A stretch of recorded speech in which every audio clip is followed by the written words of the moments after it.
In the quiet village of Winden Hollow, nestled between hills shrouded in fog, there lived an old clockmaker named Elias Varn. He ran a dusty little shop filled with ticking timepieces of every kind. Wall clocks, pocket watches, cuckoo clocks, grandfather clocks. Some were old, some broken, and a few were said to tick even when their gears had long rusted away. Elias rarely spoke. People said he hadn't aged in 20 years. Others whispered that the clocks in his shop didn't just tell time, they kept it locked. One rainy evening, a young woman named Lila arrived in Winden Hollow. She was a historian researching strange disappearances from the 1800s, and her trail had led her here.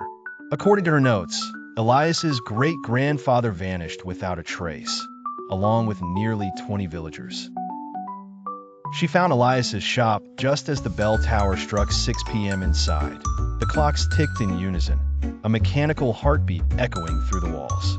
Elias was there, hunched over a brass timepiece. His pale eyes lifted as she entered, but he didn't smile. "I'm looking for answers," Lila said, "about the disappearances and about your family." Elias said nothing. He simply pointed to the back of the shop, toward a black curtain she hadn't noticed before. "The past is back there," he rasped, "but it keeps its own time." Behind the curtain was a narrow staircase spiraling downward, far deeper than the building should allow. Drawn by something she didn't understand, Lila descended. The air grew colder with every step. The ticking grew louder.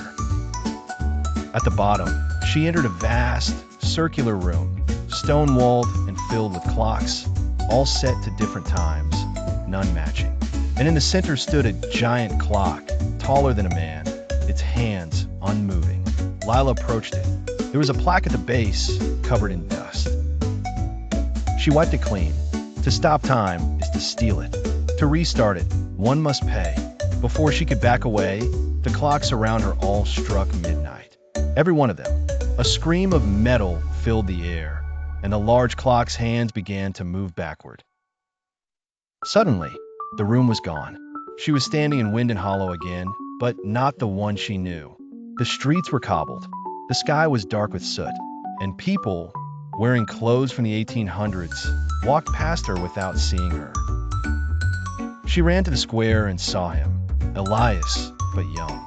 He stood before a crowd of villagers, all gathered around a strange machine. It pulsed with blue energy, wires feeding into a huge gear-driven clock. "I will save this town from time itself," the young Elias declared. No more sickness, no more aging, no more death. Then he flipped a lever. Time stopped. The people froze. Birds hung in the air. Flames stood still in lanterns. Elias was the only one who could move, and he screamed in horror, realizing he'd trapped everyone in a bubble of frozen time. That scream echoed into the present. Lila woke on the floor of the clock room, heart pounding. Elias stood over her now, aged, weary. "I told you, the past keeps its own time." She stood slowly. "You trapped them. I tried to save them. It can be undone."